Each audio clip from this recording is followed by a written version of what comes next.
Hey, what's going on, guys? Mike from the Retrollectors, and today I'm doing an Essential Dreamcast Collectors video. Games that go on the Dreamcast that you can't have a Dreamcast without having at least one or a bunch of these games. If you're a collector, you probably know what I'm saying. These games are probably going down as some of the best games on the system. There are a lot more games that are on the system that I may have missed, but this is just a list of my own preference. The NBA series, NBA 2K, fantastic series. This was one of the launch titles that came out with the system.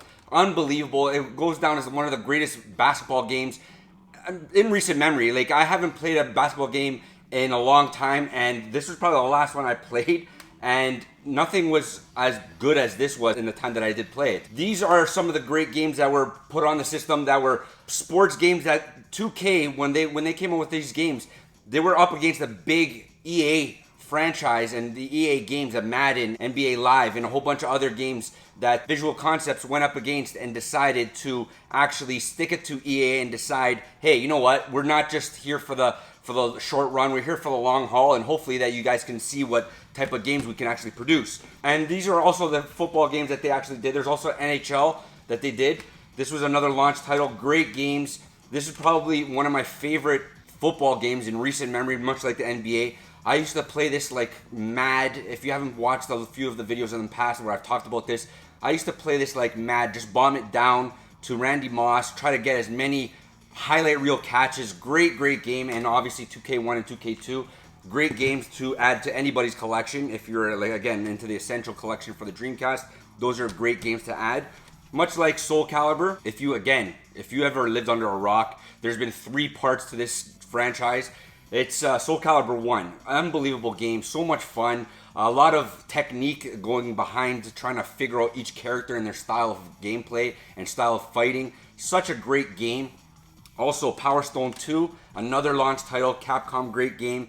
This is probably one of my favorite, I guess you could say, clones to Smash Brothers, but it wasn't really a clone. But this was unbelievable. Just 2-player madness. You get jewels on the screen, you collect all 3, you become a second being to your character, and each character has a different being. Great, each attack fills up the screen. Really good game. Fast paced, and like I said, there's just a lot of great memories behind this game. So you haven't picked this up, a great game. I've said nothing but praises about this game. Marvel vs. Capcom 2. Again, with Marvel vs. Capcom 1, it can be part of the Essentials list, but I think 2 is a much better game. Much more fun, fast, more fluid. The music is fantastic. It goes down as probably one of the greatest fighting games. This is probably the reason why the Marvel vs. Capcom series is basically continued on, because this was such a big game into the Marvel vs. Capcom series that this was part of the EVO, the fighting championships. This was probably played up until, I think, 2013 into the EVO Fighting Championships. Now they've gone to the, Part 3 and Part 4 and Infinite and whatever they're at right now. 56 playable characters, great characters to add to any fighting game. Resident Evil Code Veronica, another Capcom game. As you can see, there's a trend. Capcom was one of the greatest developers for the Dreamcast, and Resident Evil Code Veronica was an exclusive title when it first came out. So much fun. The graphics were amazing for the back in the day. Survivor horror was at its finest, and this game did it to its peak, I believe. There's not many Resident Evil games since then that I've played, 4 being a really good one as well. But on the Dreamcast, this was fantastic. Next up, Jet Grind Radio. There's a cult following behind this, and you can see why. If you played this game, or if you haven't played this game, play it. It's unbelievable. So much great graffiti and style. The music is great. Flying through the air with your tricks and doing a whole bunch of different aerials and stuff like that. Such a great game. Do yourself a favor and pick this up. Skies of Arcadia, probably the greatest RPG on the system. Probably one of the greatest RPGs in that time frame. Great game. The story development is good. The character development is good. Being able to customize your characters and customize your crew on your airship. Such a great game. Again, play this game. If you can't emulate it, it's kind of a little bit pricey, but at least play it at least once in your life. It's a great game. And last but not least, one list for the Dreamcast that you can't exclude is Shenmue.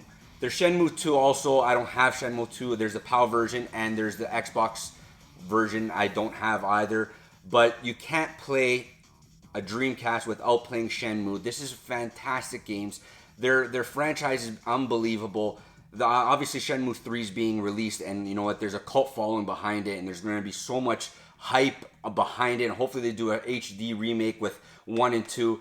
But when you take Ryu out for the first time, you're going to see the lore that this game actually developed. You can see why this is an essential to every collector or person who've ever picked up a Dreamcast. This is one of the games you got to pick up right away. But let me know what you guys think down below. If you guys believe I omitted anything, let me know in the comments down below. Thanks, guys.